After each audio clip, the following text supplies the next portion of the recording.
नमस्कार, जनतंत्र टीवी देख रहे हैं आप। आपके साथ मैं हूं संतोष गंगवार। बुलेटिन की शुरुआत करेंगे। शुक्रवार को उड़ान योजना के तहत उत्तराखंड में कई रूटों पर हवाई सेवा शुरू की गई है। जॉलीग्रांट एयरपोर्ट पर केंद्रीय नागरिक उड्डयन मंत्री ज्योतिरादित्य सिंधिया और मुख्यमंत्री पुष्कर सिंह धामी ने नई हेलीकॉप्टर सेवाओं का उद्घाटन किया है।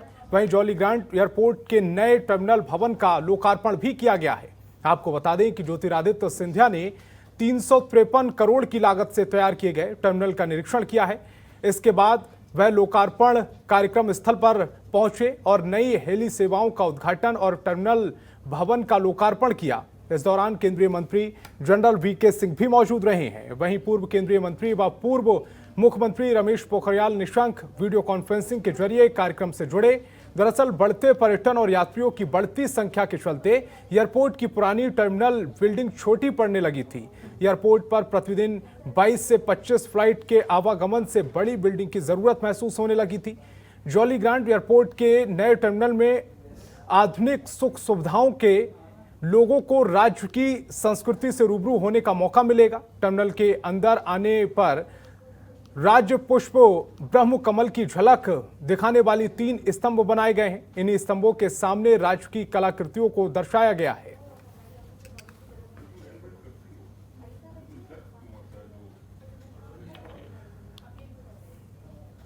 तो आज जॉलीग्रांट एयरपोर्ट पर नए टर्मिनल का शुभारंभ किया गया है। 353 करोड़ की लागत से यह टर्मिनल के फेज 1 का काम पूरा हो चुका है। पहले टर्मिनल के मुकाबले 10 गुना नया टर्मिनल बड़ा बनाया गया है। नए टर्मिनल में पीक आवर में 1800 पैसेंजर को हैंडल करने की क्षमता है। चेकिंग काउंटर की संख्या बढ़ाकर 36 कर दी गई है। नए टर्मिनल में लिफ्ट और 4 एयरो ब्रिज लगाए गए हैं। टर्मिनल में बनाए गए राज्य पुष्प ब्रह्म कमल की झलक देखने वाले 3 स्तंभ हैं। स्तंभों के सामने राज्य की कलाकृतियों को दर्शाया गया है। सहस्त्रधारा से गौचर और चिन्याली सैर के लिए हेरिटेज सेंटर बनाया गया है। जॉलीग्रांट से श्रीनगर और गौचर के लिए पवन हंस की सीधी सुविधा की गई है। पंतनगर से पिथौरागढ़ हेली सेवा शुरू की गई है। अगर किराए की बात की जाए तो देहरादून से हल्द्वानी 5683, देहरादून से पिथौरागढ़ 7999, जॉलीग्रांट से गौचर 4625 रुपये किराया रखा गया है। सहस्त्रधारा से चिन्याली सौड़ की बात की जाए तो 2500 रुपये किराया रखा गया है। सहस्त्रधारा से गौचर का 3000 रुपये किराया रखा गया है। जॉलीग्रांट से श्रीनगर का किराए की बात की जाए तो 3500 से ज्यादा है। हेली पॉलिसी पूरे देश के लिए है। इसकी प्रेरणा मुझे उत्तराखंड की सरकार और ख़ास करके हमारे मुख्यमंत्री जी से भी मुझे मिली है। मेरे पहले दिन प्रभार संभालने के दिन से वे मेरे पीछे पड़े थे कि एक सक्षम नीति हमें बनाना होगा पहाड़ी क्षेत्रों के लिए, पहाड़ी राज्यों के लिए, और उसी सोच विचारधारा के साथ पूरे देश के लिए एक हेली पॉलिसी मैंने बनाया है। जहाँ रूट्स हमने आवंटित किए हैं हेली कॉरिडोर्स के लिए, ताकि वहाँ ट्रैफिक का प्रॉब्लम ना हो। एयरलाइंस के लिए अलग रूट्स होंगी और हेलीकॉप्टर्स के लिए अलग रूट्स होंगी। पार्किंग चार्जेस और लैंडिंग चार्जेस पूरी तरह से हेलीपोर्ट्स पर और हेलीकॉप्टर कंपनीज़ के लिए हमने समाप्त करने की कोशिश की है। उत्तराखंड के लिए कई घोषणाएं हमने की हैं। 18 नए रूट्स, 13 नए हेलीपैड्स हम लोग बनवा रहे हैं। 8.5 करोड़ रुपए का एक हेलीपैड होगा, मतलब 110 करोड़ रुपए का निवेश है। और मसूरी से, रामनगर से, गौचर से, जोशीनाथ से कई ऐसे जगहों में ये हेलीपैड्स हम लोग बना रहे हैं। पूरे देश में एक क्रांति आनी चाहिए, केवल नागर विमानन क्षेत्र में नहीं लेकिन हेलीकॉप्टर के क्षेत्र में भी, क्योंकि लास्ट माइल कनेक्टिविटी कई राज्यों में हेलीकॉप्टर्स के आधार पर ही दी जाती है।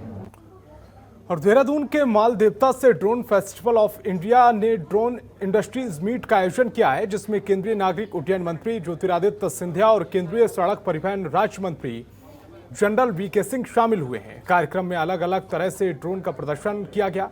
वहीं सीमा सुरक्षा बल के जवानों और पैराग्लाइडिंग और पैरा मोटर्स का प्रदर्शन किया गया।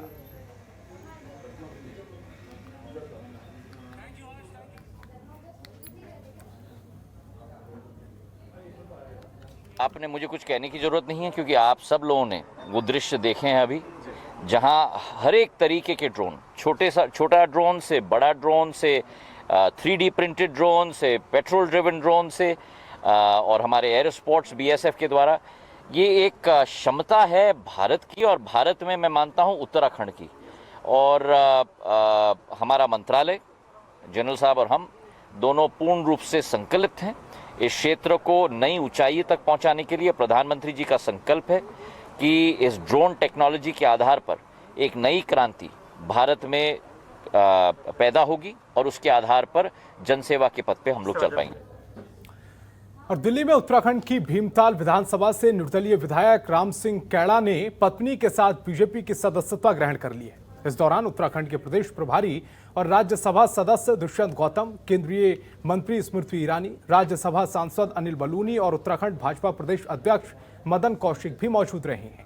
उनकी पत्नी ओखलकांडा ब्लॉक प्रमुख कमलेश कैड़ा ने बीजेपी की सदस्यता ग्रहण कर ली है। बीजेपी में शामिल होने के बाद विधायक राम सिंह कैड़ा ने कहा है कि बीजेपी एक ऐसी राष्ट्रीय पार्टी है जो एक परिवार की तरह अपने कार्यकर्ताओं को जोड़े रखती है, और यही कारण है कि बीजेपी के कार्यकर्ताओं में मतभेद जैसी कोई बात सामने नहीं आती।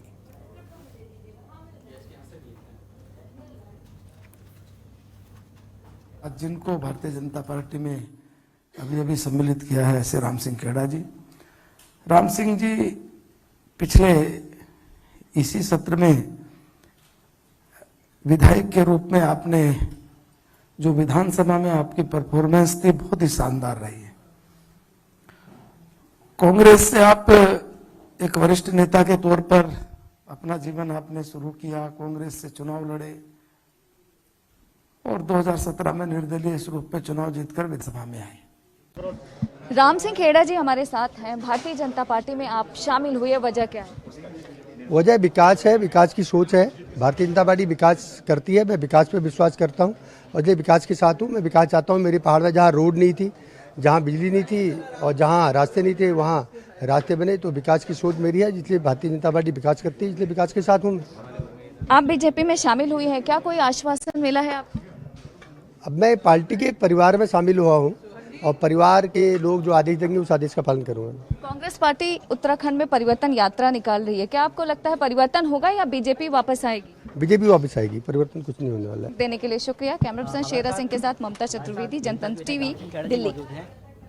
और बीजेपी के प्रदेश प्रवक्ता प्रकाश रावत ने दावा किया है कि मुख्यमंत्री पुष्कर सिंह धामी के नेतृत्व में बीजेपी उत्तराखंड में दोबारा सरकार बनाएगी। रावत ने प्रदेश में बीजेपी को 60 से अधिक सीटों पर जीत मिलने का दावा किया है। साथ ही उन्होंने कहा है कि पार्टी इस बार चुनाव में युवाओं और महिलाओं को टिकट देने पर विचार कर रही है।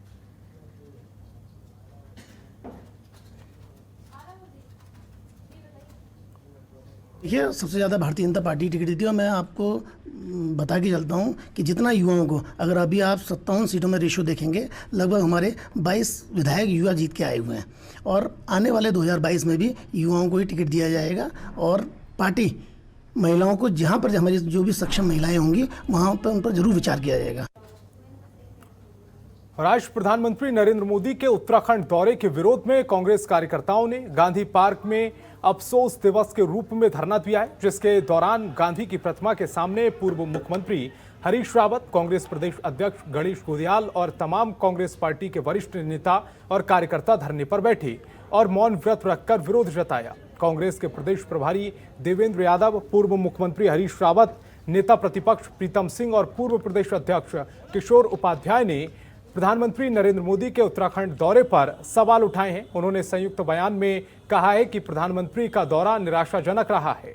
मैंने आप लोगों के माध्यम से एक मांग की थी कि हमारे प्रदेश की जो सबसे बड़ी समस्या है वो बेरोजगारी की समस्या है और इस बेरोजगारी की समस्या से निजात पाने के लिए, इस प्रदेश में रोजगार का माहौल पैदा करने के लिए, रोजगारोन्मुख सरकार ये लोग अपने को कह सकें, इस हेतु आवश्यक है कि माननीय प्रधानमंत्री जी एक ठोस योजना के साथ हमारे प्रदेश में आएँ और हमें उम्मीद थी कि हमारे बेरोज़गार भाइयों को कुछ आस बंधेगी। हमारे बेरोज़गार भाई बहुत ही आशान्वित थे, लेकिन अफसोस कि ऐसा नहीं हुआ। ये मौन व्रत और उसके बाद गांधी जी को समर्पित सत्ता को सद्बुद्धि आय के भजन जो है उन किसानों को समर्पित हैं जो किसान दिल्ली में आज 10 महीने से संघर्ष कर रहे हैं, जिनकी खेती खतरे में है, जिनके परिवार खतरे में है, जिन्होंने 600 लोगों ने अपनी शहादत दे दी है वहाँ। और ऋषिकेश में देवस्थानम बोर्ड समिति ने प्रेस कॉन्फ्रेंस की, जिसमें समिति के अध्यक्ष मनोहर कांत ध्यानी ने साफ किया है कि किसी भी कीमत पर देवस्थानम बोर्ड को भंग नहीं किया जाएगा और अगर बोर्ड के एक्ट में लिखी किसी धारा से पंडा समाज को आपत्ति है तो इसका समाधान जरूर किया जाएगा। आपको बता दें कि देवस्थानम बोर्ड को लेकर सरकार लगातार पंडा समाज का विरोध झेल रही है, जिसके बाद पंडा समाज की आपत्तियों को दर्ज करने के लिए सरकार ने एक उच्च स्तरीय समिति बनाई है। इस दौरान समिति के कार्यालय का उद्घाटन भी किया गया है।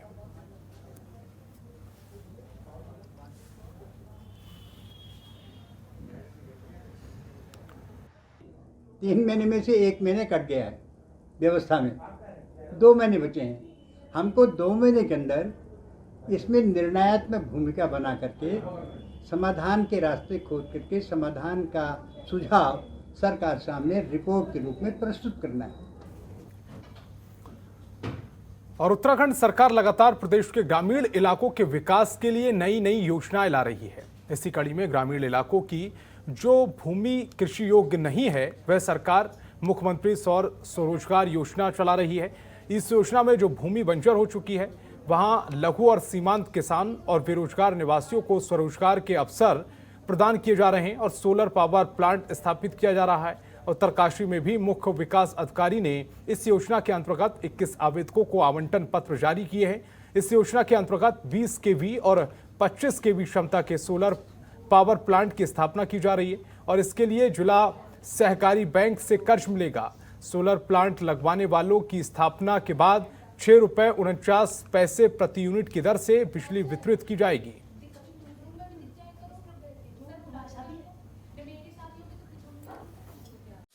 खबरों के निष्पक्ष विश्लेषण के लिए सब्सक्राइब करें Janatantra TV and press the bell icon. Never miss any update.